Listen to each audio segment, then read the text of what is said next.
Assalamualaikum warahmatullahi wabarakatuh. Selamat siang dan salam sejahtera bagi kita semua. Topik kali ini adalah jenis dan pendekatan penelitian. Jadi topik kali ini kita membahas jenis dan pendekatan penelitian. Adapun jenis dan pendekatan penelitian ini merupakan salah satu materi yang harus tersampaikan di dalam mata kuliah metodologi penelitian.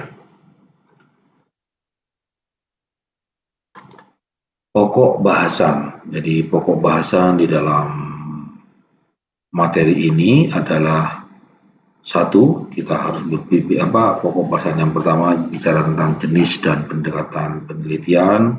Kedua, penelitian berdasarkan tujuan. Ketiga, pendekatan penelitian.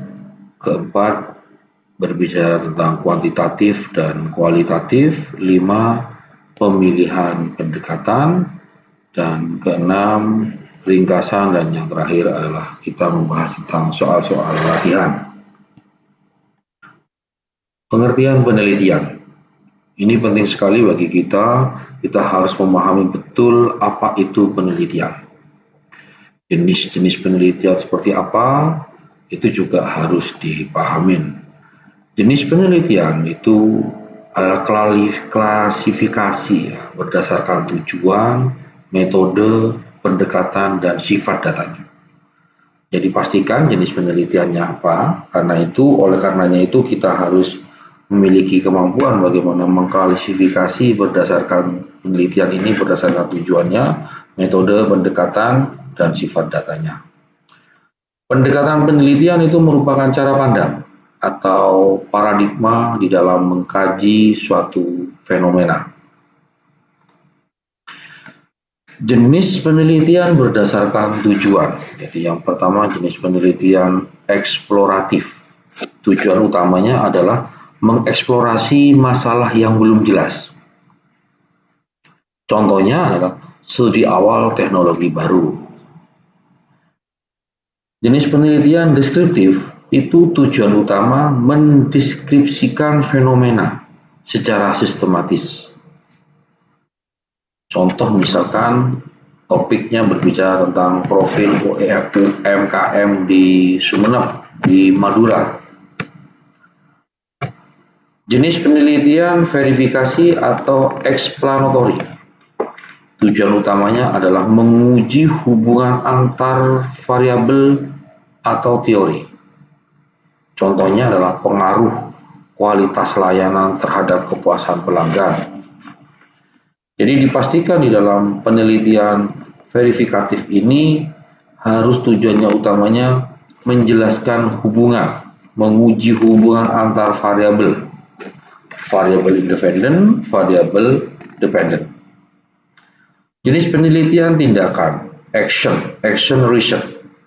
Tujuan utamanya adalah meningkatkan praktek kondisi nyata.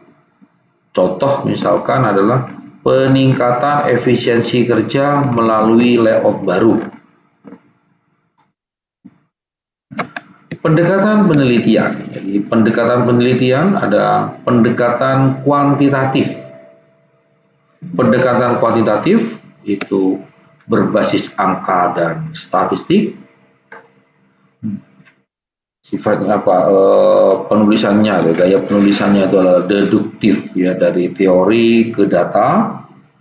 Terus instrumen, kuesioner, skala Likert. Tujuan menguji hipotesis. Contoh regresi, korelasi, SEM, struktur equation model. Pendekatan kualitatif. Jadi pendekatan kualitatif berbasis kata, makna, konteks, induktif dari data ke teori. Tadi kalau kuantitatif dari teori ke data, kalau kualitatif adalah dari data ke teori, instrumen, wawancara, observasi, studi dokumen. Adapun tujuan dari pendekatan kualitatif ini adalah eksplorasi memahami makna. Contoh studi kasus etnografi. Pendekatan mixed method. Jadi pendekatan mixed method itu kombinasi kuantitatif dan kualitatif. Cocok dan tepat sekali untuk riset yang kompleks. Contoh yang dilakukan adalah wawancara, kuesioner, jadi eksploratif, verifikatif. Perbandingan kuantitatif dan kualitatif. Aspek. Dari sisi aspek, kuantitatif bertujuan menguji teori hipotesis. Menguji teori atau hipotesis. Kualitatif mengeksplorasi makna. Aspek data, kuantitatif kepada angka atau statistik. Kualitatif berkenaan dengan kata, narasi, dan dokumen. Aspek instrumen, kuantitatif itu kuesioner, skala Likert, angka. Kualitatif, wawancara, observasi, catatan. Analisis, dari aspek analisis, kuantitatif menggunakan tool statistik, SPSS, SEM. Kualitatif itu berkenaan dengan naratif, coding, atau tema. Aspek hasil, kuantitatif itu bersifat umum, generalizable. Kualitatif dalam aspek hasil itu mendalam, in deep. Pemilihan pendekatan di dalam penelitian, pendekatan dipilih berdasarkan jenis rumusan masalah. Bagaimana rumusan masalahnya? Selanjutnya dari rumusan masalah juga yang menentukan pemilihan pendekatan ini adalah tujuannya penelitiannya ini apa. Seperti yang disampaikan tadi, kalau tujuannya adalah menguji teori, itu kita pendekatannya kepada kuantitatif. Kalau mengeksplorasi makna, itu kita menggunakan pendekatan penelitian secara kualitatif. Tujuan penelitian ini juga sangat menentukan, oleh karenanya juga selanjutnya pendekatan yang menjadi dasar pemilihan pendekatan itu ketersediaan data. Dan ini yang sering terabaikan keterkaitan dengan kompetensi peneliti. Oleh karenanya kompetensi peneliti ini juga salah satu penentu bagaimana pemilihan pendekatan yang akan dilakukan di dalam penelitian. Terus selanjutnya bicara tentang waktu dan sumber daya. Itu juga salah satu penentu pemilihan pendekatan di dalam penelitian.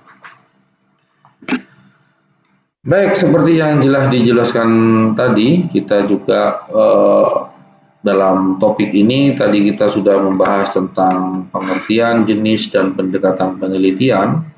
Ini juga wajib dipahami dengan baik dan benar, terutama berkenaan dengan jenis penelitian. Jenis penelitiannya ini harus benar-benar dipastikan bagaimana penelitian Anda, pendekatan penelitian ini pendekatan kuantitatif seperti yang dijelaskan sebelumnya, apakah ini juga pendekatan kualitatif ataupun mix kedua dari pendekatan itu. Oleh karenanya pemilihan pendekatan juga menjadi pertimbangan yang perlu diperhatikan. Oleh karenanya teman-teman juga harus mampu dengan baik menjawab soal-soal latihan. Tentunya di dalam soal-soal latihan ini harus mampu menjelaskan tentang apa sih pengertian jenis dan pendekatan penelitian itu. Apa saja jenis-jenis penelitian dan bagaimana pendekatan penelitian itu juga perlu harus mampu menjelaskannya. Yang kedua, ternyata jaga bagaimana sih jenis penelitian kalau berdasarkan tujuannya itu bagaimana. Dan bagaimana juga pendekatan penelitian, perbandingan kuantitatif dan kualitatif, serta bagaimana memilih pemilihan pendekatan penelitian. Sekali lagi, di dalam konteks pemilihan pendekatan itu benar-benar menjadi perhatian yang utama, karena ini juga menjamin terselesainya penelitian yang kita lakukan. Baik, untuk topik yang berkenaan dengan jenis dan pendekatan penelitian, saya akhiri. Sekali lagi saya ucapkan terima kasih. Biografi saya seperti yang sudah disampaikan di sini. Saya Budi Siswanto, STMP, lahir di Bondowoso, tanggal 3 Mei 1974. Pengalaman bekerja di industri manufaktur dan juga pengalaman menulis, juga penulis artikel di artikel numeris internasional jurnal yang sudah dipublikasi dan textbook yang sudah terpublikasi dan dipastikan semuanya ber-ISBN. Nah, ini penting sekali ya bagi rekan-rekan untuk itu. Terima kasih sekali lagi untuk pertemuan hari ini. Saya ucapkan terima kasih. Assalamualaikum warahmatullahi wabarakatuh. Selamat siang.